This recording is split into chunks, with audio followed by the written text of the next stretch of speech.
এসআইয়ের শুনানির পদ্ধতি নিয়ে প্রশ্ন তুলে পদত্যাগপত্র এই আরো পদে ইস্তফা দিতে চেয়ে ডিও সহ নির্বাচনী আধিকারিকদের চিঠি। এসআইআর শুনানিতে পরিচয়পত্র যাচাই করতে সমস্যা হচ্ছে, যে পদ্ধতিতে কাজ হচ্ছে তাতে প্রচুর সমস্যা। এই আরো পদে ইস্তফা দিতে চেয়ে চিঠি ডিজাস্টার ম্যানেজমেন্ট অফিসার মৌসুম সরকারের। কমিশন এবং রাজ্য সরকারের মধ্যে কথার পর এই আরো পদে নিয়োগ করা হয়েছে। দায়িত্ব ছাড়তে চাইলে রাজ্য সরকারের সঙ্গে কথা বলা উচিত। রাজ্য পোস্টিং চেঞ্জ না করা পর্যন্ত এই আরোর কাজ করতে বাধ্য। এক্ষেত্রে চাকরি থেকে পদত্যাগ করে তবেই নিষ্পত্তি, এমনই খবর কমিশন সূত্রে। বাগনানের যিনি এই আরও আছেন, তিনি তার নাম মৌসুম সরকার, তিনি পদত্যাগ করেছেন এবং সেই পদত্যাগপত্রে যে কথাগুলো লিখেছেন সেই কথাগুলো দেখলে সত্যি অবাক করার মতো ব্যাপার। উনি বলেছেন যে এসআইআর প্রক্রিয়াটা নাকি সাধারণ নাগরিকদের ভোটাধিকার কেড়ে নেওয়ার জন্য এবং বহু লোকের নাম বাদ যাচ্ছে, সেটা অন্যায়ভাবে বাদ যাচ্ছে, সেটা তিনি মেনে নিতে পারছেন না। এই কথাটা একদম বিশ্বাসযোগ্য নয় এবং মেনে নেওয়ার মতো নয় বলে আমরা মনে করি। আমরা যেভাবে খবর পেয়েছি বা আমরা স্থানীয় সূত্রে যে খবরগুলো পেয়েছি সেটা কিন্তু অন্য কথা বলছে, সমর্থনযোগ্য নয় এবং এটা একদম ডাহা মিথ্যে কথা বলে আমরা মনে করি।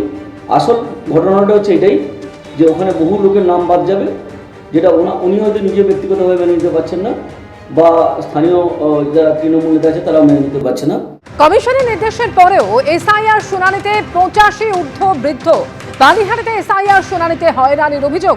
34 নম্বর ওয়ার্ডে এসআইআর শুনানিতে হয়রানির অভিযোগ উঠছে।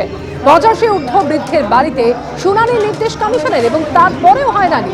ক্ষোভের মুখে পরে শুনানি কেন্দ্র ছাড়লেন ইয়ারো।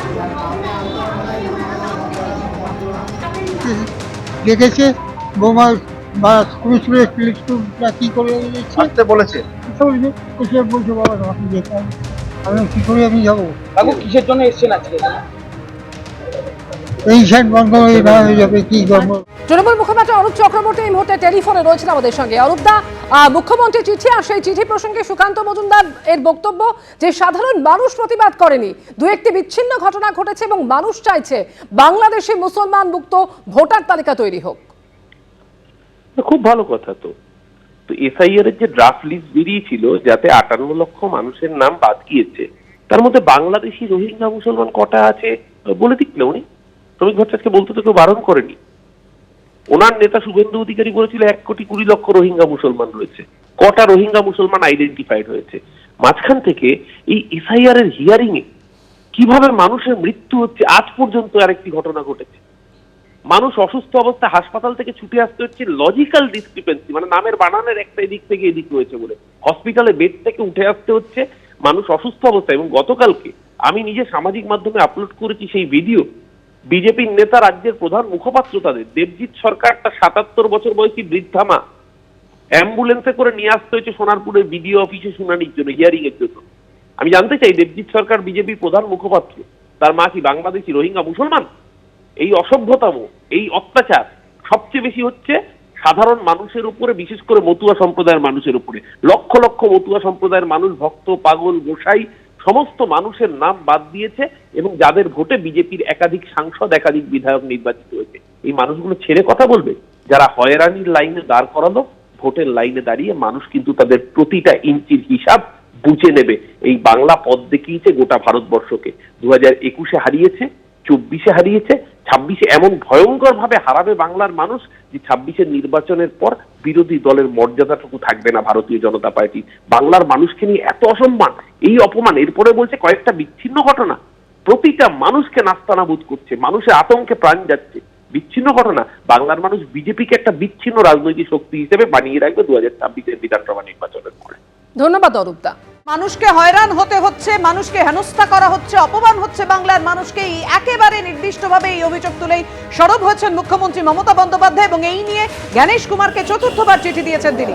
সিও দপ্তরে এবার গেল তৃণমূল। পাশাপাশি দুটি ছবি রেখেছি আপনাদের সামনে, যেখানে জ্ঞানেশ কুমারকে চিঠি দিয়েছেন মুখ্যমন্ত্রী, সেই চিঠির ছবি আপনাদের সামনে রেখেছি। সিও দপ্তরে তৃণমূল হাজির হয়েছে, তৃণমূলের প্রতিনিধি দল। একেবারে অভিযোগ নিয়ে যেভাবে এসআইআর এর শুনানিতে মানুষকে হেনস্থা করা হচ্ছে, হয়রান হতে হচ্ছে, কথা বলবো। আমাদের সঙ্গে রয়েছেন আমাদের প্রতিনিধি উজ্জ্বল মুখোপাধ্যায়। উজ্জ্বল, দেখো, একদিকে যখন মুখ্যমন্ত্রী মমতা বন্দ্যোপাধ্যায় জ্ঞানেশ কুমারকে চিঠি দিয়ে একাধিক অভিযোগ করেছেন। তার মূল অভিযোগ ৭৭ জন ইতিমধ্যেই মারা গেছেন তারা বিভিন্নভাবে এই গোটা এসআইআর পর্বে। তিনি অভিযোগ করেছেন যে ১৭ জন তারা অসুস্থ অবস্থায় হাসপাতালে ভর্তি হয়ে রয়েছেন, যাদের অবস্থা অত্যন্ত আশঙ্কাজনক। তিনি অভিযোগ করেছেন যে যাকে তাকে দেশদ্রোহী তকমা সেটে দেওয়া হচ্ছে, বলা হচ্ছে তিনি নাকি এদেশের নাগরিক না। তিনি অভিযোগ করেছেন যে বয়স্ক মানুষজন তাদেরকে একেবারে অনেককে অক্সিজেন নল নাকে লাগিয়ে আসতে হচ্ছে তাদের নাম নথিভুক্ত করার জন্য, যারা দীর্ঘদিন এই রাজ্যের বাসিন্দা, এই দেশের বাসিন্দা। এবং তিনি মনে করেন যে এই গোটা ঘটনাটা অত্যন্ত দুর্ভাগ্যজনক। মুখ্যমন্ত্রী সেই চিঠি হাতে নিয়েই বিজেপির ৫ প্রতিনিধি দল তারা এসেছেন নির্বাচন কমিশনের সঙ্গে কথা বলতে, সিওর দপ্তরে তারা এসেছেন, তারা এই দাবি করবেন। এবং একই সঙ্গে মুখ্যমন্ত্রী বারবার যে দাবি করেছেন যে এই প্রক্রিয়া বন্ধ করা হোক, সময় নিয়ে এই প্রক্রিয়া করা হোক, এসআইআরে তাদের কোনো আপত্তি নেই, কিন্তু যেভাবে তড়িঘড়ি এসআইআর করতে গিয়ে মানুষের মৃত্যু হচ্ছে তা বন্ধ হওয়া উচিত। এই দাবি কিন্তু ৫ প্রতিনিধি জানাবেন সিওর কাছে। ধন্যবাদ উজ্জ্বল। আর এরই মধ্যে নির্বাচন কমিশন সূত্রে যে খবর পাওয়া যাচ্ছে, সুব্রত গুপ্তর পর রাজ্যে আসছে আরো 4 স্পেশাল রোল অবজারভার। দিল্লি থেকে রাজ্যে আসছেন আরো 4 জন স্পেশাল রোল অবজারভার, যাদের মধ্যে রয়েছেন বিকাশ সিং, সন্দীপ রেওয়াজ রাঠোর, রতন বিশ্বাস এবং ডক্টর শৈলেশ। এসআইআর শুনানির কাজের তদারকি করবেন তারা। 13 জানুয়ারির পর আসছেন এই 4 স্পেশাল রোল অবজারভার। রাজ্যের মুখ্য নির্বাচনী আধিকারিকদের দপ্তরে থাকতে হবে এমনও নির্দেশ। রুমা পাল এই মুহূর্তে টেলিফোনে রয়েছেন। রুমা, আরো 4 স্পেশাল অবজারভার তারা আসছেন, মূলত এসআইআর এর শুনানির কাজে তদারকি তারা করবেন। ঠিক কি ভূমিকা হতে চলেছে এই 4 স্পেশাল রোল অবজারভারের? দেখো, আরো 4 স্পেশাল রোল অবজারভার আসছেন এবং কেন্দ্র থেকে আসছেন এই 4 special roll observer. Doctor Shailesh, deputy secretary national health authority; Ratan Biswas, director census operation Tripura; Sandeep Rewaji Rathore, director department of sports, ministry of youth affairs and sports; Bikash Singh, department of empowerment of persons with disability. এবং এই 4 জন আসছেন এবং সেক্ষেত্রে তাদেরকে পশ্চিমবঙ্গের যে মুখ্য নির্বাচনী আধিকারিকের দপ্তর রয়েছে সেখানে থাকতে হবে এবং মুখ্য নির্বাচনী আধিকারিকের সঙ্গে সমন্বয় রেখে রাজ্যের পরিদর্শনে করতে হবে।